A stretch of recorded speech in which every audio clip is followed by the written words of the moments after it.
سمندر رو رہا تھا۔ مقید لہریں پتھریلے ساحل کے ساتھ ٹکرا ٹکرا کر آہوزاری کر رہی تھیں۔ دور پانی کی رقصہ سطح پر چند کشتیاں اپنے دھندلے اور کمزور بادبانوں کے سہارے بے پناہ سردی سے ٹھٹری ہوئی کانپ رہی تھیں۔ آسمان کی نیلی قبا میں چاند کھل کھلا کر ہنس رہا تھا۔ ستاروں کا کھیت اپنے پورے جوبن میں لہلہا رہا تھا۔ فضا سمندر کے نمکین پانی کی تیز بو میں بسی ہوئی تھی۔ ساحل سے کچھ فاصلے پر چند شکستہ جھونپڑیاں خاموش زبان میں ایک دوسرے سے اپنی خستہ حالی کا تذکرہ کر رہی تھیں۔ یہ ماہی گیروں کے سر چھپانے کی جگہ تھیں۔ ایک جھونپڑی کا دروازہ کھلا تھا جس میں چاند کی آوارہ شعاعیں زمین پر رینگ رینگ کر اس کی کاجل ایسی فضا کو نیم روشن کر رہی تھیں۔ اس اندھی روشنی میں دیوار پر ماہی گیر کا جال نظر آ رہا تھا اور ایک چوبی تختے پر چند تھالیاں جھلملا رہی تھیں۔ جھونپڑی کے کونے میں ایک ٹوٹی ہوئی چارپائی تاریک چادروں میں ملبوس اندھیرے میں سر نکالے ہوئی تھی۔ اس کے پہلو میں پھٹے ہوئے ٹاٹ پر 5 بچے محو خواب تھے۔ ننھی روحوں کا ایک گھونسلہ جو خوابوں سے تھر تھرا رہا تھا۔ پاس ہی ان کی ماں نامعلوم کن خیالات میں مستغرق گھٹنوں کے بل بیٹھی گنگنا رہی تھی۔ یکایک وہ لہروں کا شور سن کر چونکی۔ بوڑھا سمندر کسی آنے والے خطرے سے آگاہ سیاہ چٹانوں، تند ہواؤں اور نصف شب کی تاریکی کو مخاطب کر کے گلا پھاڑ پھاڑ کر چلا رہا تھا۔ وہ اٹھی اور بچوں کے پاس جا کر ہر ایک کی پیشانی پر اپنے سرد لبوں سے بوسہ دیا اور وہیں ٹاٹ کے ایک کونے میں بیٹھ کر دعا مانگنے لگی۔ لہروں کے شور میں یہ الفاظ بخوبی سنائی دے رہے تھے۔ اے خدا، اے بے کسوں اور غریبوں کے خدا، ان بچوں کا واحد سہارا رات کا کفن اوڑھے سمندر کی لہروں کے ساتھ کھیل رہا ہے۔ موت کے عمیق گڑھے پر پاؤں لٹکائے ہے صرف ان کی خاطر۔ وہ ہر روز اس دیو کے ساتھ کشتی لڑتا ہے۔ اے خدا، تو اس کی جان حفاظت میں رکھیو۔ اگر یہ صرف نوجوان ہوتے، اگر یہ صرف اپنے والد کی مدد کر سکتے۔ یہ کہہ کر خدا معلوم اسے کیا خیال آیا کہ وہ سر سے پیر تک کانپ گئی اور ٹھنڈی آہ بھر کر تھر تھراتی ہوئی آواز میں کہنے لگی، بڑے ہو کر ان کا بھی یہی شغل ہوگا، پھر مجھے 6 جانوں کا خدشہ لاحق رہے گا۔ کچھ سمجھ نہیں آتا۔ غربت، غربت۔ یہ کہتے ہوئے وہ اپنی غربت اور تنگ دامانی کے خیالات میں غرق ہو گئی۔ دفتن وہ اس اندھیرے خواب سے بیدار ہوئی اور اس کے دماغ میں ہوٹلوں کی دیو قامت عمارتیں اور عمرا کے راحت قدوں کی تصویریں کھنچ گئیں۔ ان عمارتوں کی دل فریب راحتوں اور عمرا کی تعیش پرستیوں کا خیال آتے ہی اس کے دل پر ایک دھند سی چھا گئی۔ کلیجے پر کسی غیر مرئی ہاتھ کی گرفت محسوس کر کے وہ جلدی سے اٹھی اور دروازے سے تاریکی میں آوارہ نظروں سے دیکھنا شروع کیا۔ اس کی یہ حرکت خیالات کی آمد کو نہ روک سکی۔ وہ سخت حیران تھی کہ لوگ امیر اور غریب کیوں ہوتے ہیں جبکہ ہر انسان ایک ہی طرح ماں کے پیٹ سے پیدا ہوتا ہے۔ اس سوال کے حل کے لیے اس نے اپنے دماغ پر بہت زور دیا مگر کوئی خاطر خواہ جواب نہیں مل سکا۔ ایک اور چیز جو اسے پریشان کر رہی تھی وہ یہ تھی کہ جب اس کا خاوند اپنی جان پر کھیل کر سمندر کی گود سے مچھلیاں چھین کر لاتا ہے تو کیا وجہ ہے کہ مارکیٹ کا مالک بغیر محنت کیے ہر روز سینکڑوں روپے پیدا کر لیتا ہے۔ اسے یہ بات خاص طور پر عجیب سی معلوم ہوئی کہ محنت تو کرے ماہی گیر اور نفع ہو مارکیٹ کے مالک کو۔ رات بھر اس کا خاوند اپنا خون پسینہ ایک کر دے اور صبح کے وقت آدھی کمائی اس کی بڑی تون میں چلی جائے۔ ان تمام سوالوں کا کچھ جواب نہ پا کر وہ ہنس پڑی اور بلند آواز میں کہنے لگی، مجھے کم عقل کو بھلا کیا معلوم، یہ سب کچھ خدا جانتا ہے، مگر اس کے بعد وہ کچھ کہنے والی تھی کہ کانپ اٹھی۔ اے خدا، میں گنہگار ہوں، تو جو کرتا ہے بہتر کرتا ہے، ایسا خیال کرنا کفر ہے۔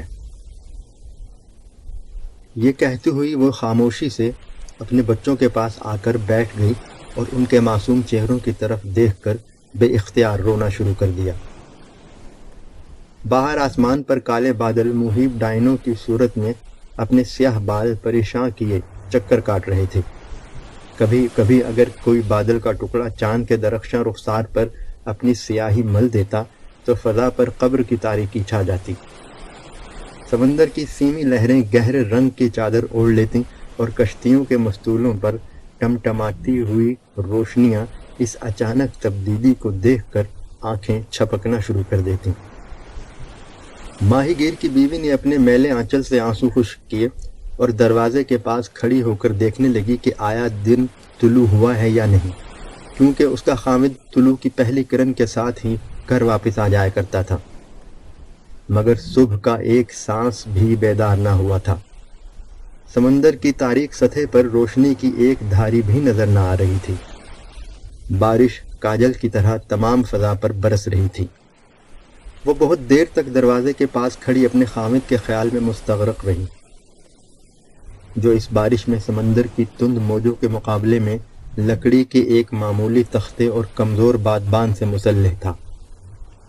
وہ ابھی اس کی عافیت کے لیے دعا مانگ رہی تھی کہ یکا یک اس کی نگاہیں اندھیرے میں ایک شکستہ جھونپڑی کی طرف اٹھیں جو تاروں سے محروم آسمان کی طرف ہاتھ پھیلائے لرز رہی تھیں۔ اس جھونپڑی میں روشنی کا نام تک نہیں تھا۔ کمزور دروازہ کسی نامعلوم خوف کی وجہ سے کانپ رہا تھا۔ تنکوں کی چھت ہوا کے دباؤ تلے دوہری ہو رہی تھی۔ آہ آہ، خدا معلوم بیچاری بیوہ کا کیا حال ہے، اسے کئی روز سے بخار آ رہا ہے۔ ماہی گیر کی بیوی زیر لب بڑبڑائی اور یہ خیال کرتے ہوئے کہ شاید کسی روز وہ بھی اپنے خامد سے محروم ہو جائے گی، کانپ اٹھی۔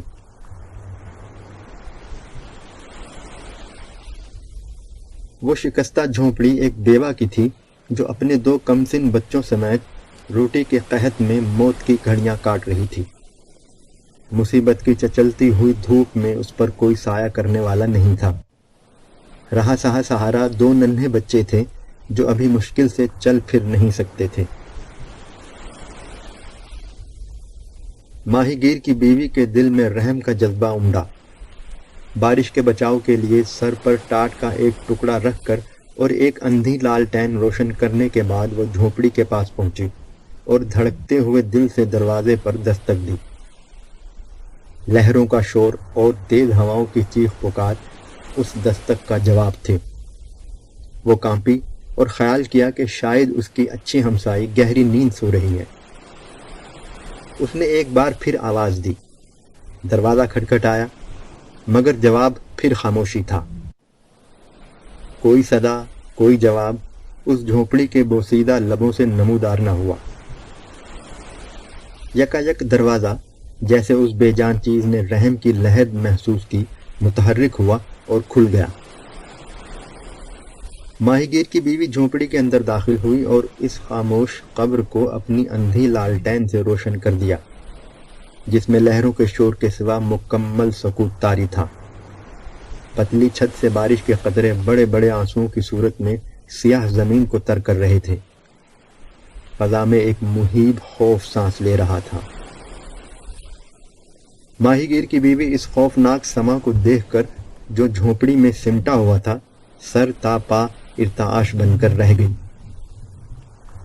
آنکھوں میں گرم گرم آنسو چھلکے اور بے اختیار اچھل کر بارش کے ٹپکے ہوئے قطروں کے ساتھ ہم آغوش ہو گئے۔ اس نے ایک سرد آہ بھری اور دردناک آواز میں کہنے لگی، آہ! تو ان بوسوں کا جو جسم کو راحت بخشتے ہیں، ماں کی محبت، گیت، تبسم، ہنسی اور ناچ کا ایک ہی انجام ہے، یعنی قبر۔ آہ میرے خدا! اس کے سامنے پھوس کے بستر پر بیوہ کی سرد لاش اکڑی ہوئی تھی اور اس کے پہلو میں 2 بچے محو خواب تھے۔ لاش کے سینے میں ایک آہ کچھ کہنے کو روکی ہوئی تھی۔ اس کی پتھرائی ہوئی آنکھیں جھونپڑے کی خستہ چھت کو چیر کر تاریک آسمان کی طرف ٹکٹکی لگائے دیکھ رہی تھیں، جیسے انہیں کچھ پیغام دینا ہے۔ ماہی گیر کی بیوی اس وحشت خیز منظر کو دیکھ کر چلا اٹھی۔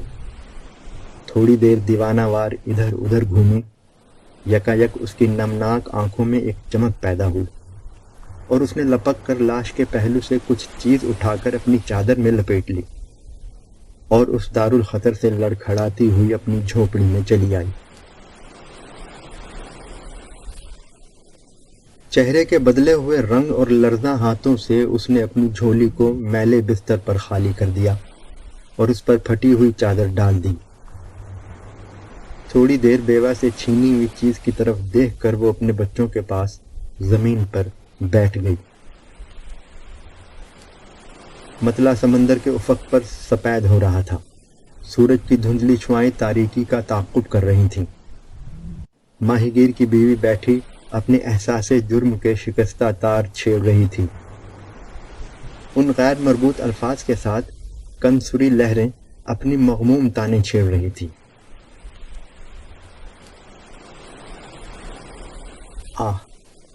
میں نے بہت برا کیا۔ اب اگر وہ مجھے مارے تو مجھے کوئی شکایت نہیں ہوگی۔ یہ بھی عجیب ہے کہ میں اس سے خائف ہوں جس سے محبت کرتی ہوں۔ کیا واپس چھوڑاؤں؟ نہیں، شاید وہ مجھے معاف کر دے۔ وہ اسی قسم کے خیالات میں غلطاں اور پیچاں بیٹھی ہوئی تھی کہ ہوا کے زور سے دروازہ ہلا۔ یہ دیکھ کر اس کا کلیجہ دھک سے رہ گیا۔ وہ اٹھی اور کسی کو نہ پا کر وہیں متفکر بیٹھ گئی۔ ابھی نہیں، بیچارہ، اسے ان بچوں کے لیے کتنی تکلیف اٹھانی پڑتی ہے۔ اکیلے آدمی کو 7 پیٹ پالنے پڑتے ہیں۔ مگر یہ شور کیا ہے؟ یہ آواز چیختی ہوئی ہوا کی تھی جو جھونپڑی کے ساتھ رگڑ کر گزر رہی تھی۔ اس کے قدموں کی چاپ۔ نہیں، ہوا ہے۔ یہ کہہ کر وہ پھر اپنے اندرونی غم میں ڈوب گئی۔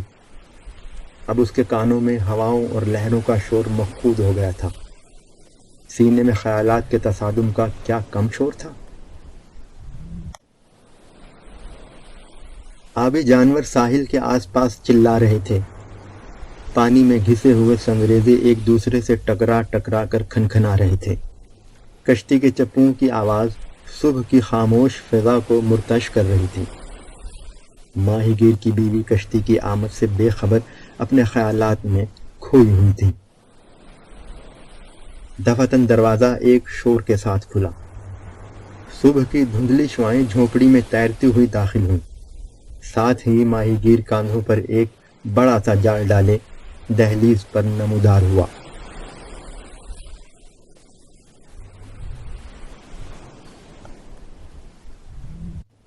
اس کے کپڑے رات کی بارش اور سمندر کے نمکین پانی سے شرابور ہو رہے تھے۔ آنکھیں شب بیداری کی وجہ سے اندر کو دھسی ہوئی تھیں۔ جسم سردی اور غیر معمولی مشقت سے اکڑا ہوا تھا۔ نسیم کے ابا، تم ہو؟ ماہی گیر کی بیوی چونک اٹھی اور عاشقانہ بے-تابی سے اپنے خامد کو چھاتی سے لگا لیا۔ ہاں، میں ہوں پیاری۔ یہ کہتے ہوئے ماہی گیر کے کشادہ مگر مغموم چہرے پر مسرت کی ایک دھندلی روشنی چھا گئی۔ وہ مسکرایا۔ بیوی کی محبت نے اس کے دل سے رات کی کلفت کا خیال محو کر دیا۔ موسم کیسا تھا؟ بیوی نے محبت بھرے لہجے میں دریافت کیا۔ تند۔ مچھلیاں ہاتھ آئیں؟ بہت کم۔ آج رات تو سمندر قزاقوں کے گروہ کے مانند تھا۔ یہ سن کر اس کی بیوی کے چہرے پر مردنی چھا گئی۔ ماہی گیر نے اسے مغموم دیکھا اور مسکرا کر بولا، تو میرے پہلو میں ہے، میرا دل خوش ہے۔ ہوا تو بہت تیز ہوگی؟ بہت تیز۔ معلوم ہو رہا تھا کہ دنیا کے تمام شیطان مل کر اپنے منحوس پر پھڑ پھڑا رہے ہیں۔ جال ٹوٹ گیا، رسیاں کٹ گئیں، اور کشتی کا منہ بھی ٹوٹتے ٹوٹتے بچا۔ پھر اس گفتگو کا رخ بدلتے ہوئے بولا، مگر تم شب بھر کیا کرتی رہی ہو پیاری؟ بیوی کسی چیز کا خیال کر کے کانپی اور لرزاں آواز میں جواب دیا، میں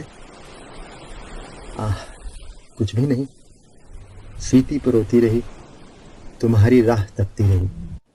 لہریں بجلی کی طرح کڑک رہی تھیں، مجھے سخت ڈر لگ رہا تھا۔ ڈر؟ ہم لوگوں کو ڈر کس بات کا؟ اور ہاں، ہماری ہمسایہ بیوی مر گئی ہے، بیوی نے اپنے خامد کی بات کاٹتے ہوئے کہا۔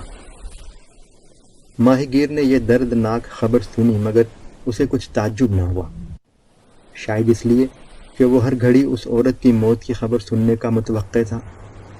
اس نے آہ بھری اور صرف اتنا کہا، بیچاری سدھار گئی۔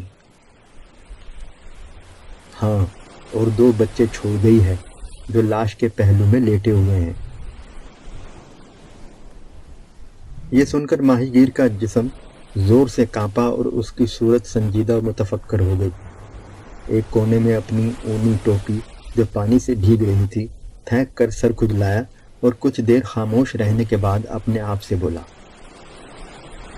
5 بچے تھے، اب 7 ہو گئے ہیں۔ اس سے پیشتر ہی اس تند موسم میں ہمیں 2 وقت کا کھانا نصیب نہیں ہوتا تھا۔ اب مگر خیر، یہ میرا قصور نہیں۔ اس قسم کے حوادث بہت گہرے معنی رکھتے ہیں۔ وہ کچھ عرصے تک اسی طرح اپنا سر گھٹنوں میں دبائے سوچتا رہا۔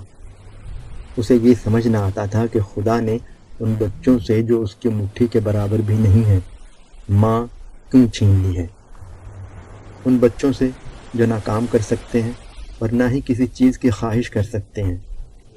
اس کا دماغ ان سوالوں کا کوئی حل پیش نہ کر سکا۔ وہ بڑبڑاتا ہوا اٹھا۔ شاید ایسی چیزوں کو ایک پڑھا لکھا ہی سمجھ سکتا ہے، اور پھر اس نے اپنی بیوی سے مخاطب ہو کر کہا، پیاری جاؤ انہیں یہاں لے آؤ۔ وہ کس قدر وحشت زدہ ہوں گے اگر وہ صبح اپنی ماں کی لاش کے پاس بیدار ہوئے۔ اس کی ماں کی روح سخت بے قرار ہوگی۔ جاؤ انہیں ابھی لے کر آؤ۔ یہ کہہ کر وہ سوچنے لگا کہ وہ ان بچوں کو اپنی اولاد کی طرح پالے گا۔ وہ بڑے ہو کر اس کے گھٹنوں پر چڑھنا سیکھ جائیں گے۔ خدا ان اجنبیوں کو جھونپڑی میں دیکھ کر بہت خوش ہوگا اور انہیں زیادہ کھانے کو عطا کرے گا۔ تمہیں فکر نہیں کرنی چاہیے پیاری، میں زیادہ محنت سے کام کروں گا۔ اور پھر اپنی بیوی کو چارپائی کی طرف روانہ ہوتے ہوئے دیکھ کر بلند آواز سے کہنے لگا، مگر تم سوچ کیا رہی ہو؟ اس دھیمی چال سے نہیں چلنا چاہیے تمہیں۔ ماہی گیر کی بیوی نے چارپائی کے پاس پہنچ کر چادر کو الٹ دیا اور بولی، وہ تو یہ ہیں۔ 2 بچے صبح کی طرح مسکرا رہے تھے۔